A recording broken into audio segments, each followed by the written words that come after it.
ابھی جب انہوں نے عملی طور پر احتجاج میں شریک نہیں ہوئے تو دفعہ 144 کی خلاف ورزی کیسے ہو گئی؟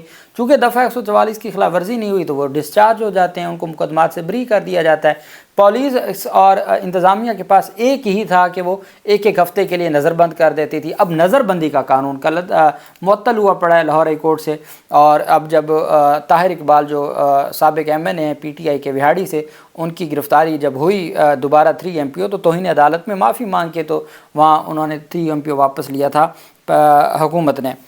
اب پولیس نے پاکستان تحریک انصاف کے کارکنان کو جوڈیشل ریمانڈ کی استدعا کی تھی، جوڈیشل مجسٹریٹ کی عدالت نے مسترد کرتے ہوئے تمام کو رہا کر دیا۔ پاکستان تحریک انصاف کے 24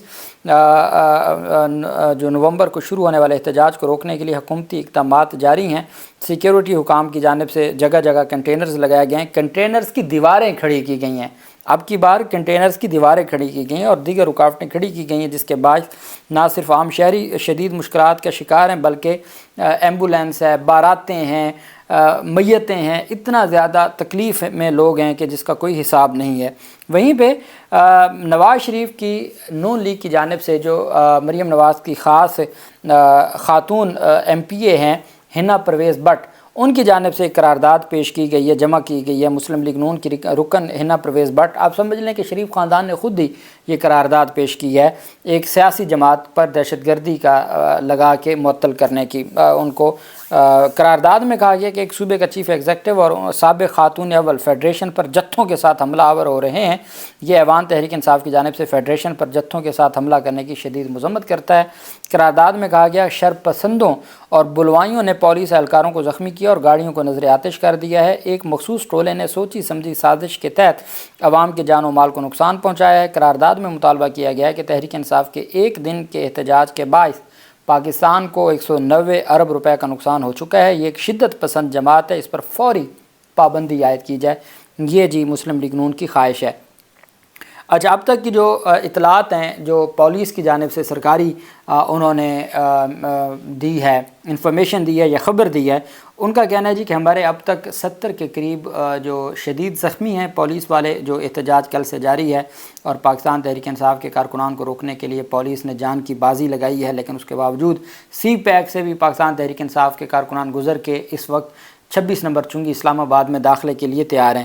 اور جبکہ دوسری جانب اگر ہم بات کرتے ہیں کٹی پہاڑی کی، تو وہ DPO اٹک کی جانب سے جو کہا گیا تھا، اس کے باوجود پاکستان تحریک انصاف وہاں بھی پہنچ چکی ہے، اور پاکستان تحریک انصاف کے وہاں بھی کراس کر کے اب پہنچ چکے ہیں 26 نمبر چنگی، جو کہ انٹرنس ہے اسلام آباد کی۔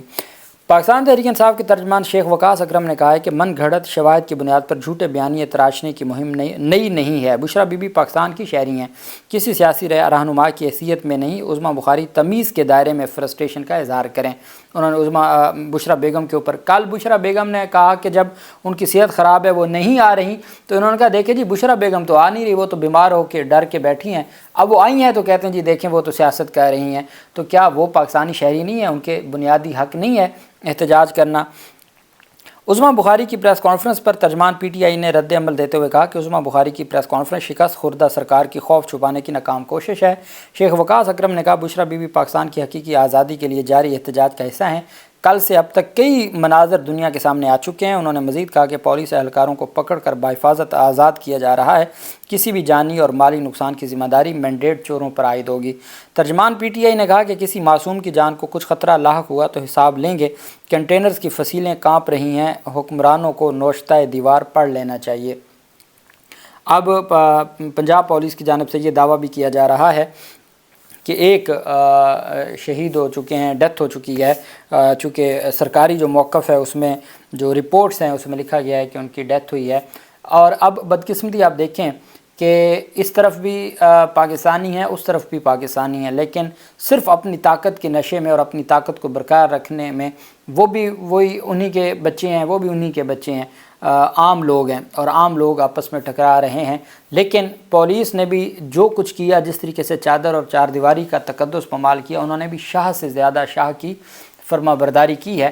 تو اب جو ہے ان چیزوں کی تحقیقات ہونی چاہیے، چونکہ پاکستان تحریک انصاف نے تو واضح کہا ہے کہ ان کا پرامن احتجاج ہوگا، تو اگر ڈیتھ ہوئی ہے تو وہ کیسے ہوئی ہے اور کیا معاملہ ہوا ہے اس کے اوپر ضرور تحقیقات ہونی چاہیے۔ اب ہم آ جاتے ہیں جوڈیشل کمیشن آف پاکستان کا آج اجلاس تھا۔ سندھ ہائی کورٹ میں آئینی بینچ بنانے کے حوالے سے، جو سب سے بڑی 26ویں آئینی ترمیم میں سب سے بڑا مقصد کو سندھ سرکار کا تھا، تو وہ صرف یہ تھا کہ وہ یہ بینچ بنانا چاہتے تھے۔ آپ نے دیکھا 2 دن پہلے بھی میں نے آپ کو بتایا، صلاح الدین صاحب تھے اور جو ججز تھے، جو انڈیپینڈنٹ ججز ہیں سندھ ہائی کورٹ کے، ان کی جانب سے سندھ کے حوالے سے جو کچھ کہا گیا، اب بلاول زرداری نا 26ویں ترمیم کے حوالے سے وہ صرف ایک چیز چاہتے تھے کہ سندھ میں آئینی بینچ بنے۔ ابھی تک جو باقی 3 صوبائی اسمبلیاں ہیں وہاں پر اور وفاقی اسمبلی نے اس کی حد تک، اسلام آباد کی حد تک جو آئینی عدالتیں نہیں بنائیں، ہائی کورٹس میں آئینی عدالتیں نہیں بنی، چونکہ یہ مقصد ہی صرف ان کا تھا، بلاول زرداری سرکار کا تھا۔ حالانکہ بہت زیادہ فیسیلیٹیٹ کیا جا رہا تھا سندھ ہائی کورٹ کی جانب سے، اس کے باوجود ان کو چاہیے تھے کہ آغا صاحب کی سربراہی میں بینچ۔ آج چیف جسٹس یحییٰ افریدی کی زیر صدارت اجلاس ہوا، آپ جانتے ہیں 13 رکنی کمیشن ہے، 13 رکنی کمیشن میں اب امین الدین خان صاحب بھی اس کے ممبر بن چکے ہیں اور جمال مندوخیل صاحب بھی ممبر بن چکے ہیں۔ تو آج پاکستان تحریک انصاف کے عمر ایوب اور شبلی فراز، اب وہ کہاں ہیں؟ راستے بند ہیں، وہ احتجاج میں ہیں، اور 2 گھنٹے تک ان کا انتظار ہوتا رہا کہ جی جوڈیشل کمیشن کا جو ممبران مکمل ہوں گے تو اجلاس ہوگا، لیکن پھر 11 ممبران کے ساتھ اجلاس کیا گیا۔ جسٹس منصور علی شاہ اور جسٹس منیب بھی موجود نہیں تھے، انہوں نے ویڈیو لنک کے ذریعے شریک ہوئے۔ سندھ ہائی کورٹ میں آئینی بینچ کے لیے 9 ججز کی نامزدگی 11 اور 4 کے اکثریتی فیصلے سے ہوئی ہے۔ یہ جو 11 میں سے جو 4 کے اکثریتی فیصلے سے ہوئی ہے، جسٹس عبدالکریم خان آغا، جو جسٹس کے آغا جو ہیں سندھ ہائی کورٹ کے، تو ان کی سربراہی میں آئینی بینچ کے جو نامزد، اب میں آپ کو جن ججز کا نام سنا رہا ہوں، جو روزانہ میں آپ کو بتاتا ہوں سندھ ہائی کورٹ میں فلاں جج نے یہ کیا، فلاں جج نے، ان میں سے یہ نام آپ نے کبھی نہیں سنے ہوں گے۔